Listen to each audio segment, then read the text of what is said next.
ان کو چونکہ قلت کے ساتھ ذرائع ملتے ہیں، اس لیے تھوڑی سی تنگی ان کے ہاتھ میں رہتی،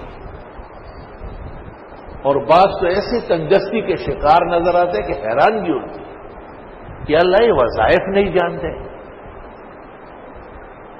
فجر کی نماز پڑھ کر اسی ہیئت پر سورۃ شورى کی آیت نمبر 19 اللہ لطیف بعبادہ یرزق من یشاء وهو القوی العزیز، کبھی بھی ناغہ نہ کرنا، دائیں ہاتھ کے پوروں سے 70 مرتبہ پڑھنا، اللہ تعالیٰ تنگی کبھی بھی نہیں دکھائے گا۔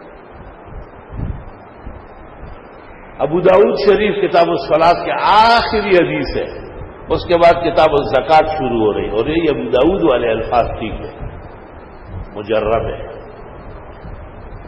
ایک شخص نے شکوہ کیا کہ ہموم و دیون، بہت قرضے ہیں اور غم پریشانیاں ہیں۔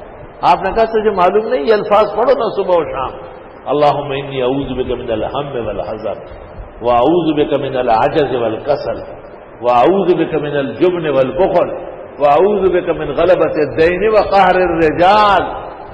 صبح و شام 10 مرتبہ پڑھو، زندگی بھر تمہارے پاس خزانوں کے آمد و رفت ہوگی انشاءاللہ، کبھی بھی تنگی کا منہ نہیں دیکھو۔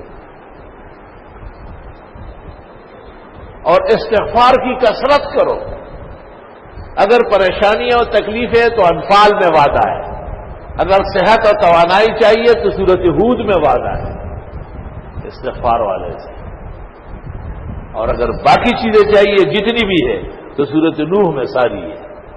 فَقُلْتُ اسْتَغْفِرُوا رَبَّكُمْ، نوح علیہ السلام کہتے ہیں میں نے تو ان کو کہا کہ استغفار کرو رب کے حضور، إِنَّهُ كَانَ غَفَّارًا، وہ معاف کرنے والا ہے، یرسل السماء علیکم مدرارا، موسلادھار بارش ہو جائے گی، وَيُمْدِدُكُمْ بِأَمْوَالٍ وَبَنِينَ، مدد دے دے گا تم کو مال اور بیٹے دے کر۔ دیکھو مال اور بیٹے، وَإِذَا نِسْتَيْ بچی سی خوار بلگار۔